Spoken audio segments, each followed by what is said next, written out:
Hi everyone, I'm Natawut Pimparanat. I am currently an associate professor in international business at the College of Management, Mahidol University. I'm very pleased to be invited by your team to talk about what should we really ponder carefully on this serious situation on the global pandemic of COVID-19. And since I am a researcher who is interested in management and the gender impact on business and organization, my concern when I look at this issue, particular from the research and social science point of view, I found that gender lens and the issues on gender equality has been missing from the beginning. Well, why is that? When we talk about gender issue, we understand that not only are women, men, and people with non-binary identities affected differently by COVID-19, the long-term impact of the crisis will continue to exacerbate and reproduce gender inequalities across the globe. If you think of the issue in Thailand, for instance, we start to see that the policymakers seems to be male-dominated, and there hasn't really been an issue on gender as part of this important policy, national policy in particular. So I think it's important for us to look at this. For instance, if you look at the scenario from the past, when there was an outbreak of Ebola in Africa, our research team from the World Health Organization looked at the impact of Ebola in particular on women, girls, and people of diverse gender background. And they found that seems to be issue on gender-based violence or gender social norms that impact men and women differently. All right. For example, women's vulnerability can be increased at high level due to their socially ascribed caretaking roles in society, and that shape women's life realities during times of conflict and peace and pandemics such as this current situation. So in that case, women will be so close to or will be vulnerable to the situation. And we also learned that women perform 3 times as much unpaid care work at home as men, taking care of domestic chores and nursing sick family members, being exposed to greater health risks. The extra burden caused by the closure of, for example, school or nursery falls largely on women worldwide. So this is make them really vulnerable in the situation. When it comes to gender issues, we can't really take the LGBTQI community for granted. And we learned from the stat that the LGBTQI community is also at a greater risk of complications from COVID-19 due to up to 50% higher smoking rates and higher prevalence of HIV than the general population. And that point in itself, it leads to compromised immune systems. Think of the reality that in that case, once the member of LGBTQI community might suspect they have infected by the virus, they might fear for the discrimination, because discrimination in health setting may make LGBTQI people more reluctant to seek medical care when needed, right? So that's important.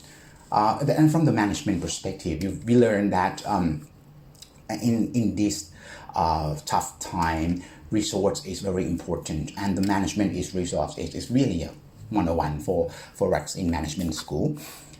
We understand that the modern concept of inclusion is the key. So when you allocate resources to people when it comes to crisis, you have to be sure that you include people from all walks of life. You don't cut people, and you don't just look at the majority, right?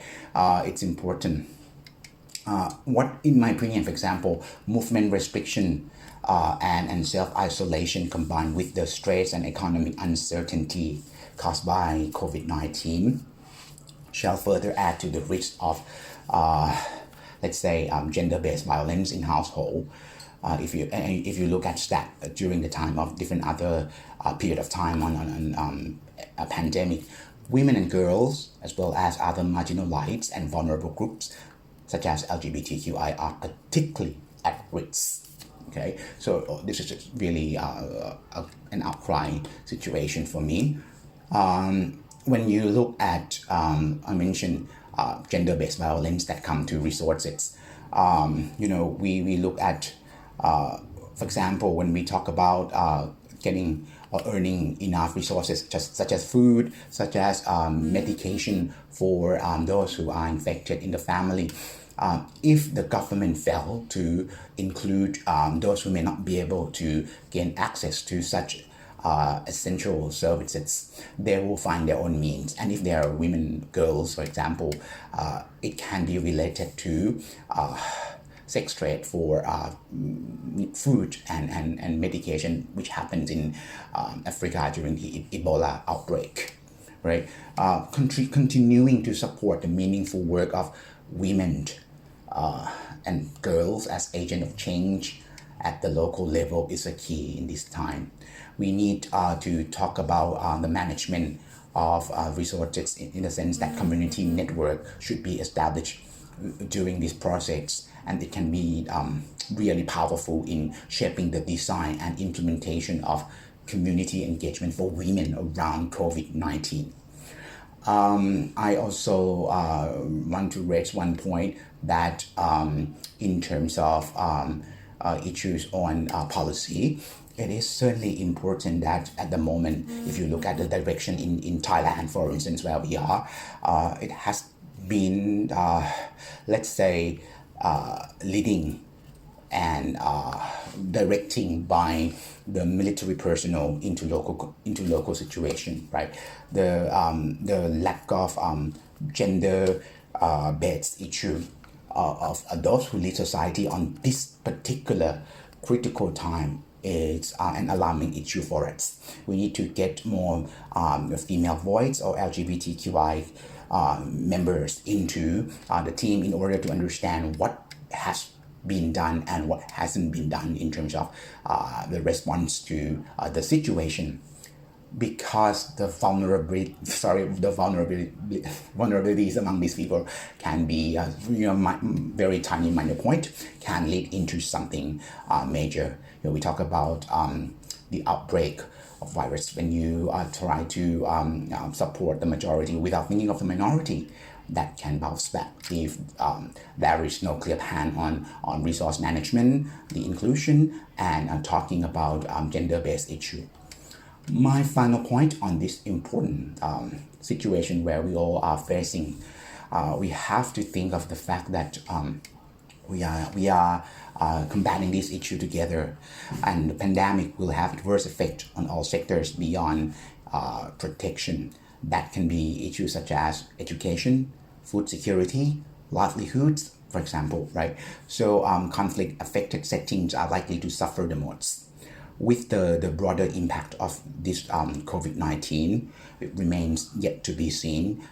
We really have to think that the gender impact of the unfolding crisis is stark and already clearly visible. We need to continue to work together to tackle and contain the virus. And we absolutely cannot afford to overlook the outbreaks, gender dimension, and the new challenge expanding around women's life realities in Thailand and worldwide. Thank you.